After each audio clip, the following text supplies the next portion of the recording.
Hi friends, ഇന്ന് നമ്മൾ discuss ചെയ്യാൻ പോകുന്നത് കേരള PSC ICDS സൂപ്പർവൈസർ എക്സാമിനേഷന് സൈക്കോളജി സബ്ജക്റ്റിലുള്ള ഒരു ഇമ്പോർട്ടൻറ്റ് പോർഷനാണ് സൈക്കോളജിക്കൽ പ്രോസസ്സസ്.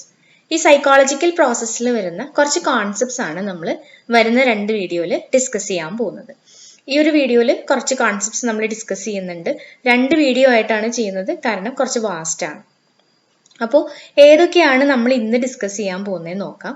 അതിനു മുന്നേ ലാസ്റ്റ് ചെയ്ത വീഡിയോസിന്റെ എല്ലാത്തിൻ്റെയും ലിങ്ക്, എല്ലാ സെഷൻ്റെയും ലിങ്ക് നിങ്ങൾക്ക് ഈ ഒരു വീഡിയോന്റെ ബയോയിൽ അവൈലബിൾ ആണ്. അതെടുത്ത് കാണുക.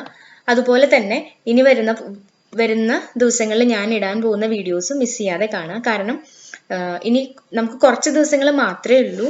അതുകൊണ്ട് ചിലപ്പോൾ നമുക്ക് കോൺസെപ്റ്റ്സിലേക്ക് കൂടുതൽ ഫോക്കസ് ചെയ്ത് കഴിഞ്ഞാൽ എക്സ്പെക്റ്റഡ് ക്വസ്റ്റ്യൻസ് ഡിസ്കസ് ചെയ്യാൻ ടൈം ഉണ്ടായിരിക്കില്ല. അപ്പോൾ ഞാൻ മിക്കവാറും അബ്നോർമൽ സൈക്കോളജി ഒക്കെ റിലേറ്റഡ് ക്വസ്റ്റ്യൻസ് അല്ലെങ്കിൽ എക്സ്പെക്റ്റഡ് ക്വസ്റ്റ്യൻസ് ആയിരിക്കും ആദ്യം ചെയ്യാൻ പോകുന്നത്. അത് ചെയ്തതിന് ശേഷം ടൈമിനനുസരിച്ച് നമുക്ക് കോൺസെപ്റ്റ്സ് ക്ലിയർ ചെയ്യാമെന്ന് വിചാരിക്കുന്നു. സോ നമുക്ക് കോൺസെപ്റ്റ്സിൽ കുറച്ച് ഫോക്കസ് ചെയ്ത് നിന്ന് കഴിഞ്ഞാൽ നമുക്ക് എക്സ്പെക്റ്റഡ് ക്വസ്റ്റ്യൻസ് ഡിസ്കസ് ചെയ്യാൻ പറ്റില്ല. നമുക്ക് തോന്നുന്നു മൾട്ടിപ്പിൾ ചോയ്സ് ക്വസ്റ്റ്യൻസ് ഡിസ്കസ് ചെയ്യുന്നതായിരിക്കും ഇനി വരുന്ന ഈ വൈകിയ സമയത്ത് നമുക്ക് കുറച്ചും കൂടി നല്ലത് അതായിരിക്കും തോന്നുന്നു. അപ്പോൾ നമുക്ക് ഇന്ന് എന്തൊക്കെയാണ് ഡിസ്കസ് ചെയ്യാൻ പോണേ നോക്കാം. നമ്മൾ ഇന്ന് 2 ഇമ്പോർട്ടൻറ്റ് കോൺസെപ്റ്റ്സ് ആണ് ഡിസ്കസ് ചെയ്യുന്നത്, മെമ്മറി ആൻഡ് ഫോർഗെറ്റിംഗ്. ഇത് രണ്ട് കോൺസെപ്റ്റ് ആണെന്ന് നോക്കിയിട്ട് കാര്യമില്ല. ഇതിനകത്ത് ഒരുപാട് അതുമായി റിലേറ്റ് ചെയ്തിട്ടുള്ള കാര്യങ്ങൾ നമുക്ക് പഠിക്കാനുണ്ട്.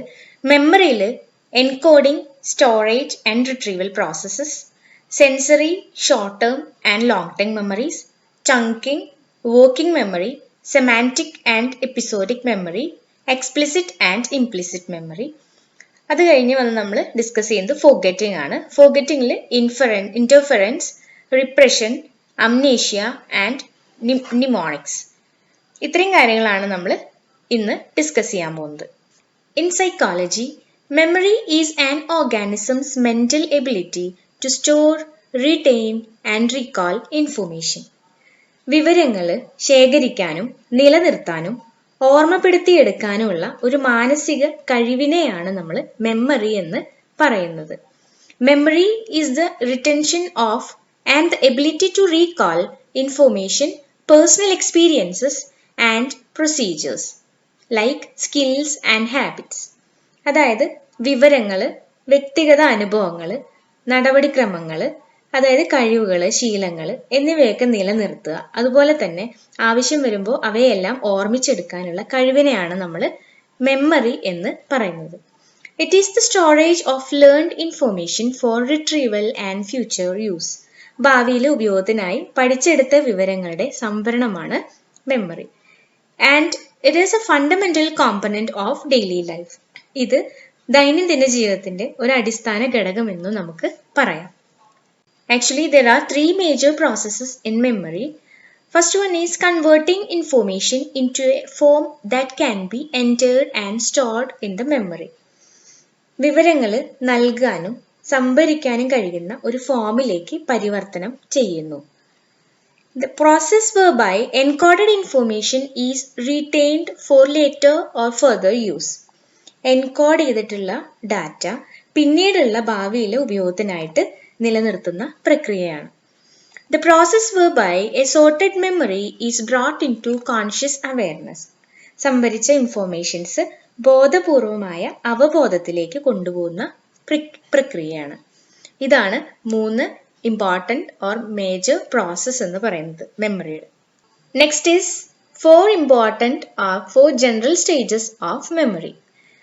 Initial process of input through sensory system. Sensory സിസ്റ്റത്തിലൂടെ ഉള്ള ഇൻപുട്ടിന്റെ പ്രാരംഭ പ്രക്രിയ. Attention is focused on stimulus which results in it being stored in memory area. സ്റ്റിമുലസിൽ ശ്രദ്ധ കേന്ദ്രീകരിച്ചുകൊണ്ട് അവ മെമ്മറിയിൽ സൂക്ഷിക്കുന്നു. And stored memory is recalled from a memory area and used by working memory to recreate the experiences. After used by working memory, the memory must be stored in a memory area or it is lost. Working memory ഉപയോഗിച്ചതിന് ശേഷം അവ ഒരു memory ഏരിയയിൽ സൂക്ഷിക്കണം, അല്ലെങ്കിൽ അവ നഷ്ടപ്പെടും എന്നാണ് പറയുന്നത്. In psychology, memory is broken into 3 stages: encoding, storage and retrieval. നമുക്ക് എന്താണ് ഓരോ സ്റ്റേജും എന്ന് നോക്കാം. The first process is encoding. Encoding or registration, the process of receiving, processing and combining the information. അതായത് വിവരങ്ങൾ സ്വീകരിക്കുന്നതിനും പ്രോസസ്സ് ചെയ്യുന്നതിനും സംയോജിപ്പിക്കുന്നതിനുമുള്ള ഒരു പ്രക്രിയയാണ് എൻകോഡിംഗ് എന്ന് പറയുന്നത്. Encoding allows information from the outside world to reach our senses in the form of chemical and physical stimuli. അതായത് physical and chemical സ്റ്റിമുലൈകളുടെ രൂപത്തിൽ പുറംലോകത്തു നിന്നുള്ള വിവരങ്ങൾ നമ്മുടെ ഇന്ദ്രിയങ്ങളിൽ എത്താൻ സഹായിക്കുകയാണ് എൻകോഡിങ്ങിലൂടെ ചെയ്യുന്നത്. In this first stage, we must change the information so that we may put the memory into encoding processes. Next is storage. Storage is the creation of permanent record of encoded information. Encode ചെയ്തിട്ടുള്ള ഇൻഫോർമേഷൻസിനെ നമ്മൾ permanent ആയിട്ട് record ചെയ്ത് വെക്കുകയാണ് storage സ്റ്റേജിൽ ചെയ്യുന്നത്. And this storage is A secondary memory stage or process in which we maintain information over the periods of life. Next is retrieval stage. Retrieval എന്ന് പറയുമ്പോൾ തന്നെ നമുക്കറിയാം, നമ്മൾ കളക്ട് ചെയ്ത ഡാറ്റയെ നമ്മൾ ഓർത്തെടുക്കുക ഇല്ലെങ്കിൽ വീണ്ടെടുക്കുക എന്നുള്ളതാണ് ഉദ്ദേശിക്കുന്നത്. Retrieval is the calling back of stored information in response to some cue for use in a process or activity. The third process is retrieval of information that we have stored. നമ്മൾ store ചെയ്ത ഇൻഫോർമേഷനെ നമ്മൾ retrieve ചെയ്തെടുക്കുക. And we must locate it and return it into our consciousness.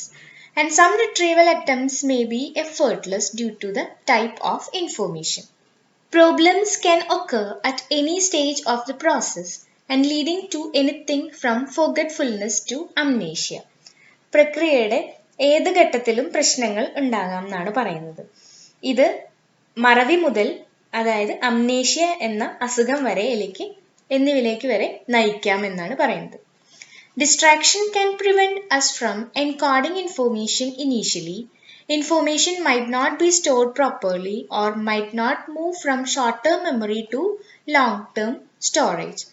And we might not be able to retrieve the information once it's stored. നമ്മൾ store ചെയ്ത information എന്തെങ്കിലും തരത്തിലൊരു distraction ഉണ്ടായി കഴിഞ്ഞാൽ നമുക്കതിനെ എൻകോഡ് ചെയ്ത് എടുക്കാനായിട്ട് ബുദ്ധിമുട്ടുണ്ടായിരിക്കും. അതുപോലെ തന്നെ ഇൻഫോർമേഷൻസ് നമുക്ക് പ്രോപ്പറായിട്ട് സ്റ്റോർ ചെയ്യാനുള്ള ബുദ്ധിമുട്ടുണ്ടായിരിക്കും. അതുപോലെ ഇൻഫോർമേഷനെ ഷോർട്ട് ടേം മെമ്മറിയിൽ നിന്ന് ലോങ് ടേം മെമ്മറിയിലേക്കുള്ള നമുക്ക് ഷിഫ്റ്റ് ചെയ്യാനുള്ളതായിട്ടുള്ള ഒരു ബുദ്ധിമുട്ടുണ്ടായിരിക്കും. അതുപോലെ തന്നെ നമുക്കത് റിട്രീവ് ചെയ്ത് ആ ഇൻഫോർമേഷൻസിനെ എടുക്കാനും സാധിക്കുന്നതല്ല എന്നാണ് പറയുന്നത്. Next is types of memory. 3 important types ആണ് പറയുന്നത്. First one is sensory memory, second one is short term memory and third one is long term memory. ഇത് മൂന്നും എന്താണെന്ന് നമുക്ക് നോക്കാം. The first stage is sensory memory.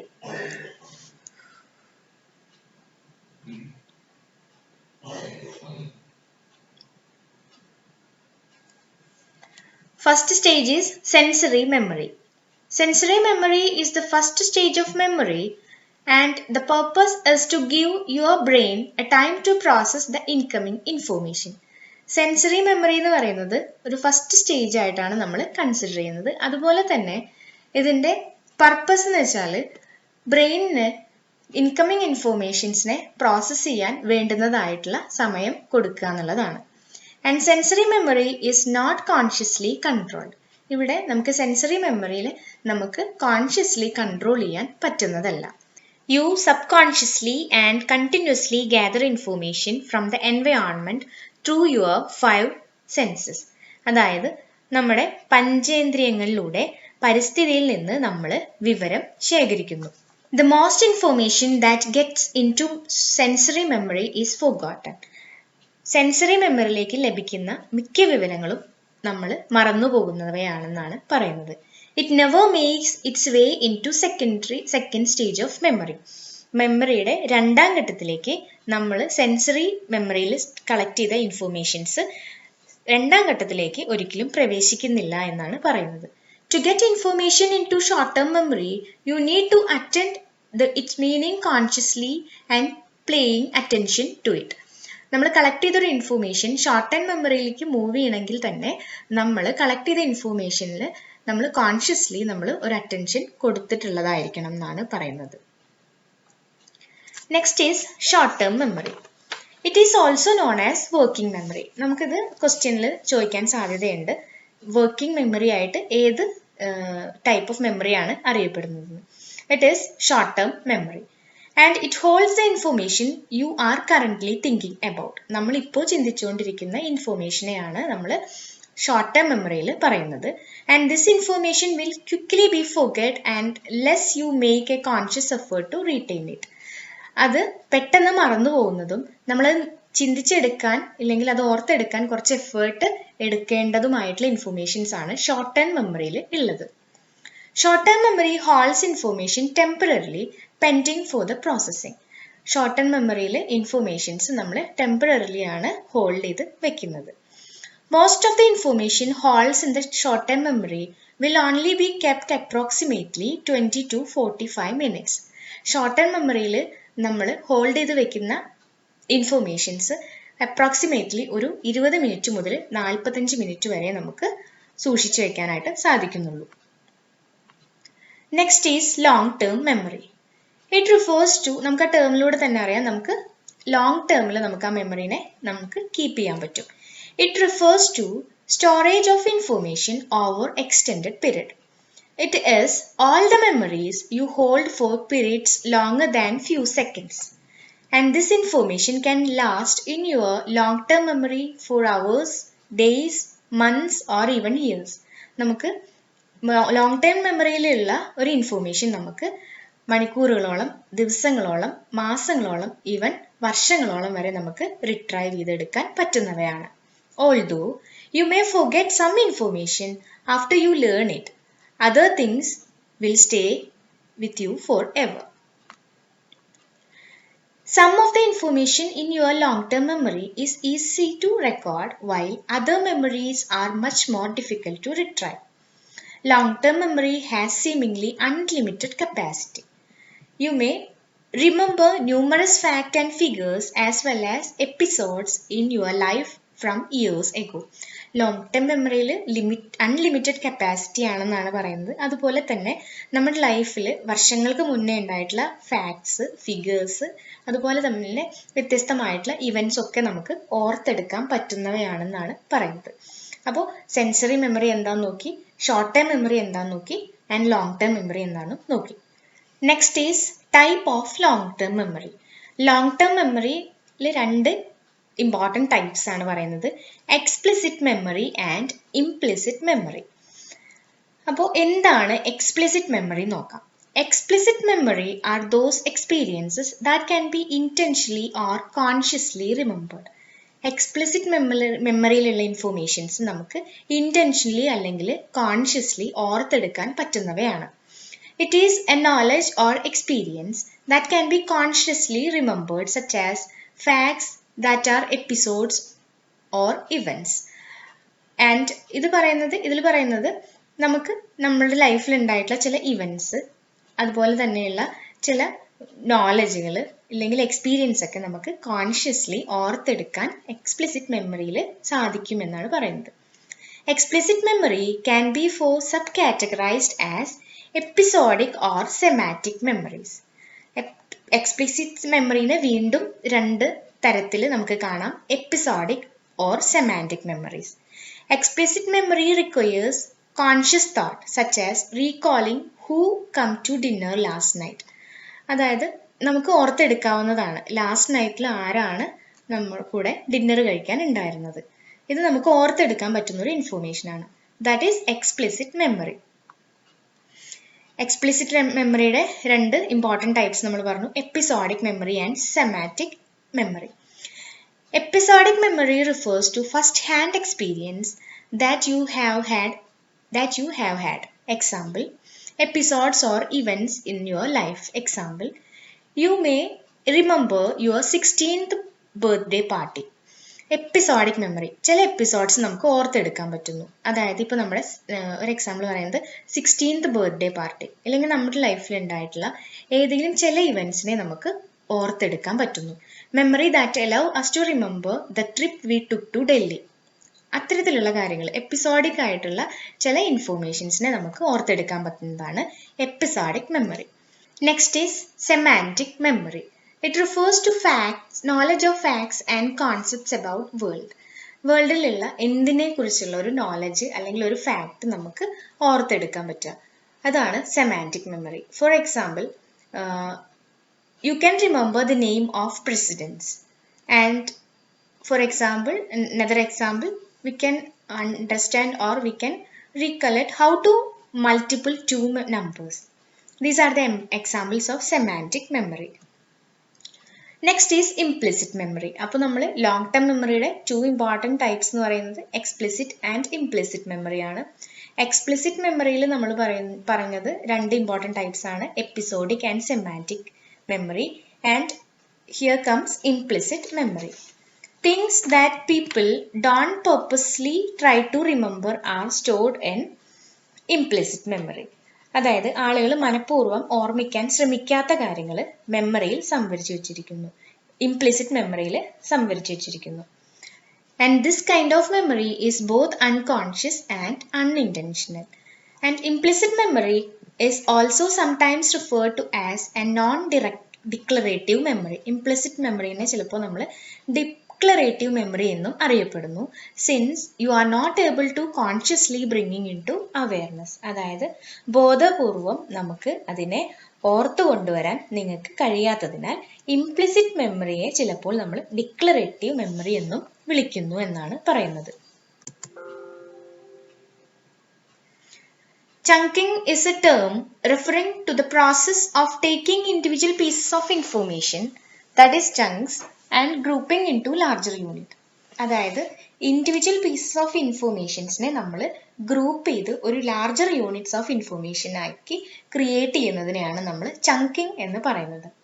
By grouping each piece into a large whole, you can improve the amount of information you can remember. അങ്ങനെ individual pieces of ഇൻഫോർമേഷനെ നമ്മൾ ഒരു larger unit ആയിട്ട് group ചെയ്യുന്നതിലൂടെ നമുക്ക് ആ ഇൻഫോർമേഷനെ റിട്രൈവ് ചെയ്തെടുക്കുന്നത് അല്ലെങ്കിൽ ഓർത്തെടുക്കാൻ എളുപ്പമാണെന്നാണ് പറയുന്നത്. Probably the most common example of chunking occurs in phone numbers. For example, a phone number sequence 47111324 would be chunked into 4711324. ഇത്തരത്തിലുള്ള ഇൻഫോർമേഷനെയാണ് നമ്മൾ ചങ്കിങ് എന്ന് പറയുന്നത്. Next is forgetting. നമുക്കറിയാം മെമ്മറി എന്താണെന്നുള്ളത്, ഓർത്തെടുക്കാൻ പറ്റുന്ന ഇൻഫോർമേഷൻസ്. എന്നാൽ ഫോർഗെറ്റിംഗ് എന്ന് പറയുന്നത് അതിന്റെ നേരെ ഓപ്പോസിറ്റ് ആണ്, അതായത് മറവിയാണ്. The term forgetting has several meaning. നമ്മൾ ഫോർഗെറ്റിംഗിന്റെ സെവറൽ മീനിങ് ആണ് നോക്കുന്നത്. The information was never stored. ഇവിടെ നമ്മൾ ഇൻഫോർമേഷൻ സ്റ്റോർ ചെയ്തിട്ടില്ലായിരിക്കാം, അതായത് പ്രോബ്ലം ഓഫ് അവൈലബിലിറ്റിയുടെ പ്രോബ്ലം കൊണ്ടായിരിക്കാം അങ്ങനെ സംഭവിക്കുന്നത്. And the information was stored but difficult to retrieve, the problem of accessibility.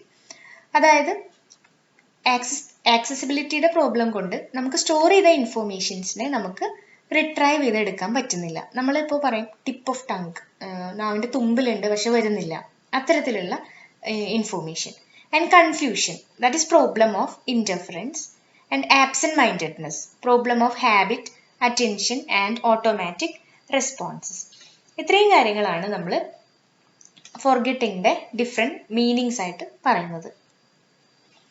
Generally, forgetting is inability to recall or recognize material which was previously stored in memory.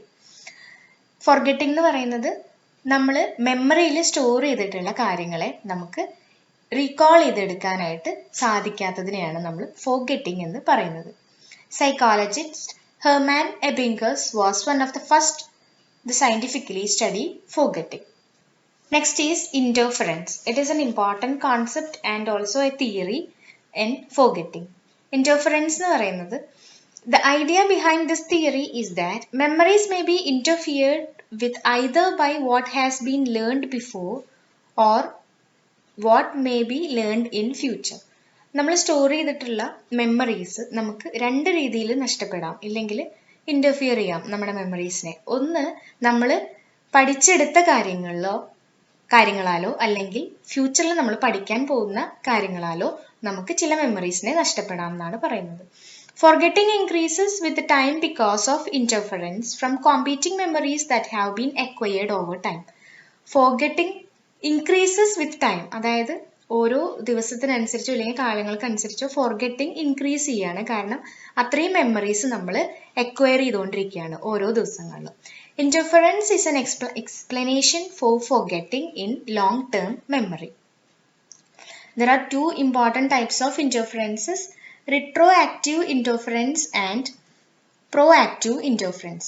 Retroactive interference എന്ന് പറയുന്നത് it is when more recent information gets in the way of trying to recall older information. Example പറയുമ്പോൾ നിങ്ങൾക്ക് കുറച്ചുകൂടി easy ആയിരിക്കും. Example would be calling your ex-boyfriend or girlfriend by your new boyfriend or girlfriend's name. The new name retroactively interferes with the old one, which is clearly problematic to recall. That is retroactive interference. Next is proactive interference. It is reverse direction of interference to retroactive interference. This is when old information prevents the recall of newer information. This could, for example, occur with telephone numbers. When we trying to recall a new phone number, old phone number you may previously had for years could proactively interfere with the recall to the point when it is very difficult to remember the new number. ഇതാണ് proactive and retroactive interference. Next important concept is repression. Repression involves placing uncomfortable thoughts in relatively inaccessible areas of the subconscious mind. When things occur that we are unable to cope with now, we'll push them away, either planning to deal with them at another time or hoping that they will fade away on their own accord. ഇവിടെ പറയുന്നത് നമ്മൾ ഓർക്കാൻ പോലും ആഗ്രഹിക്കാത്ത ചില കാര്യങ്ങൾ നമ്മുടെ ലൈഫിൽ ഉണ്ടാവുമ്പോൾ നമ്മൾ അതിനെ ബോധപൂർവം മാറ്റിവെക്കുന്നു. ആ ചിന്തകളെ ഒന്നുകിൽ നമുക്കതിനെ പിന്നീട് കൈകാര്യം ചെയ്യാം എന്നുള്ളൊരു ഉദ്ദേശത്തോടു കൂടിയായിരിക്കും, അല്ലെങ്കിൽ അത് പതിയെ മറന്നു പോകും എന്നുള്ളൊരു ഉദ്ദേശത്തോടു കൂടിയായിരിക്കും. ഇത്തരത്തിലുള്ള കാര്യങ്ങളെയാണ് നമ്മൾ റിപ്രഷൻ എന്ന് പറയുന്നത്. മനഃപൂർവ്വം നമ്മൾ ഓർത്തെടുക്കാൻ ആഗ്രഹിക്കാത്ത ഇൻഫോർമേഷൻസിനെ നമ്മൾ മാറ്റി നിർത്തുന്നു. Next two important concepts are mnemonic and amnesia. Mnemonic എന്ന് പറയുന്നത് it's any kind of remembering system or memory aid. ഇതൊരു മെമ്മറി എയ്ഡ് ആണെന്നാണ് പറയുന്നത്. It is use to improve encoding. അതായത് നമുക്ക് ലഭിച്ചിട്ടുള്ള ഒരു ഇൻഫോർമേഷൻസിനെ എൻകോഡ് ചെയ്യാനും അല്ലെങ്കിൽ ആ എൻകോഡിങ്ങിൽ ഇംപ്രൂവ്മെന്റ് വരുത്താനും, അതെന്തിനാണെന്നെങ്കിൽ നമുക്ക് ആ ഇൻഫോർമേഷനെ നല്ല രീതിയിൽ റീകോൾ ചെയ്തെടുക്കാനും അതുപോലെ തന്നെ അത് ഫോർഗെറ്റിങ്ങിലേക്ക് നയിക്കാതിരിക്കാനും വേണ്ടിയാണ് നമ്മൾ ഈ ഒരു മെമ്മറി എയ്ഡ് ഉപയോഗിക്കുന്നത്. ഈ ഒരു മെമ്മറി എയ്ഡിനെയാണ് നമ്മൾ നിമോണിക് എന്ന് അറിയപ്പെടുന്നത്. Next is amnesia. നമുക്ക് എല്ലാവർക്കും അറിയാം, it's a temporary loss of memory.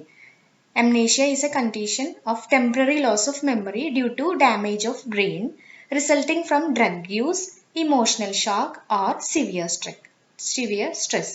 Drug use, emotional shock, അതുപോലെ തന്നെ സിവിയർ ആയിട്ടുള്ള സ്ട്രെസ് എന്നിവ മൂലമൊക്കെ അല്ലെങ്കിൽ ബ്രെയിനിൽ ഉണ്ടാവുന്ന ചില ഡാമേജസ്, ഇത്തരത്തിലൂടെ നമ്മളെ ടെമ്പററി ആയിട്ട് മെമ്മറിയെ നമുക്ക് നഷ്ടപ്പെടുന്നതിനെയാണ് നമ്മൾ അംനീഷ്യ എന്ന് അറിയപ്പെടുന്നത്. സോ ഇത്രയും കാര്യങ്ങളാണ് നമ്മൾ ഇന്ന് ഡിസ്കസ് ചെയ്തത്. സൈക്കോളജിക്കൽ പ്രോസസ്സിങ്ങിൽ വരുന്ന രണ്ട് ഇമ്പോർട്ടൻറ്റ് കോൺസെപ്റ്റ്സ് ആണ് നമ്മൾ ഡിസ്കസ് ചെയ്തത്, മെമ്മറി ആൻഡ് ഫോർഗെറ്റിംഗ്. മെമ്മറിയിൽ ജനറൽ ആയിട്ടുള്ള സ്റ്റേജസ് എന്താണെന്ന് നോക്കി, അതുപോലെ തന്നെ സൈക്കോളജിക്കലി മെമ്മറീനെ മൂന്നായിട്ട് തരംതിരിച്ചിട്ടുണ്ട്, അതെന്താണെന്ന് നോക്കി. നെക്സ്റ്റ് വീഡിയോയിൽ ഞാൻ ഡിസ്കസ് ചെയ്യാൻ പോകുന്നത് ഈ സൈക്കോളജിക്കൽ പ്രോസസ്സിൻ്റെ നെക്സ്റ്റ് പാർട്ടാണ്. അതിനകത്ത് ഇത്രയും കോൺസെപ്റ്റ്സ് ആണ് ഡിസ്കസ് ചെയ്യുന്നത്: cognitive process, image and concept, prototypes, language, deductive and inductive reasoning, decision making, problem solving, motivation, need, drive, incentives, biological and psychological motives, hierarchy of needs, intrinsic and extrinsic motives, intelligence and concepts of IQ. ഇത്രയും concepts നമ്മൾ next വീഡിയോയിൽ share ചെയ്യും അല്ലെങ്കിൽ discuss ചെയ്യും. അപ്പോൾ next video miss ചെയ്യാതെ കാണുക. അതുപോലെ തന്നെ പ്രീവിയസ് വീഡിയോസും കാണുക. എന്തെങ്കിലും സജഷൻസ് ഉണ്ടെങ്കിൽ പറയുക. അതുപോലെ തന്നെ മാക്സിമം സപ്പോർട്ട് ചെയ്യുക. നെക്സ്റ്റ് വീഡിയോയിൽ കാണാം. ബൈ. Thank you.